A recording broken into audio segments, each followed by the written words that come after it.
Hey guys!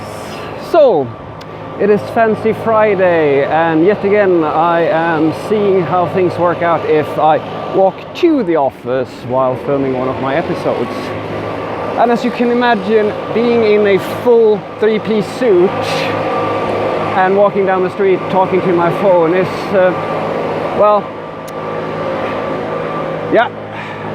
we'll see how this works out. There's a lot of people staring, but hey, I'm here for you, not for them.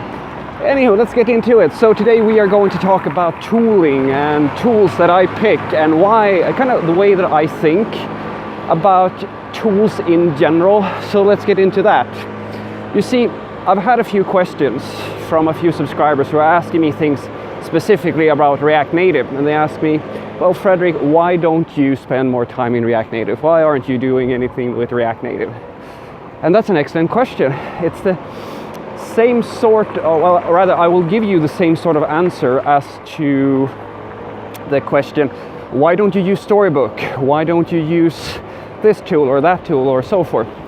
And I thought, I'll see if I can relay some of the learnings that I've gathered over the years when it comes to tools and how to think about them.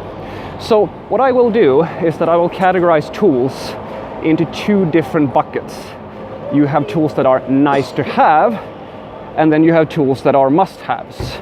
Now the must-haves are the things that I've learned over the years, are things that make me more productive, that improves my ability to produce good software. Storybook is not one such tool for me. It's not a bad tool, but for me personally, it's not always something that I need. A test runner such as Jest or Mocha, for example, that's a must-have for me. I have to have that in order to build good software. Do you see the distinction? One is critical, one is nice to have. That means that for me, who has a background in, say, in Android and iOS development, I don't really need React Native. Now somebody's going to tell me, well, Fredrik, shouldn't you learn it? Because, you know, you do a lot of JavaScript and so forth. I mean, you should learn everything, right? And yeah, you should learn everything. But here is the problem with learning everything. Learning everything takes a lot of time. And you see, I don't have that time, unfortunately. And it's something that I realized, you know, back in the day when I first started out, I had so many tools. Like, there was literally an ocean of tools and technologies, and I kind of just went for it. I took out my big nets and just threw them out into the ocean and pulled in everything I could and just consumed. And although that was great fun, I very quickly realized that some of the stuff that I learned was useful and some of it wasn't all that useful. And as I kind of progressed through this pattern of like just trying to learn everything, I started realizing a fundamental truth. And that was that the more I learned, or rather some things that I learned were what I call underlying mechanics of something else. Let me explain. So what I realized was that some tools just build on top of something else. And I realized that I can actually learn these things that are higher level in a fraction of the time if I just understand the underlying mechanics. React Native, for example. Now, I know how to produce mobile applications. I don't know necessarily how to produce React Native mobile application, but I'm very good at JavaScript. What does that tell you? Well, it tells you that if I understand the mobile landscape and I understand JavaScript, picking up React Native is actually fairly simple. Now, I'm not a complete beginner when it comes to React Native, but I've seen enough to realize that, all right, this is the way that this works.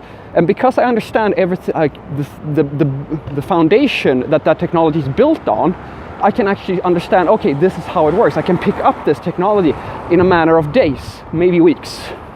Let's go high and say months, as opposed to trying to learn it just for the sake of learning it.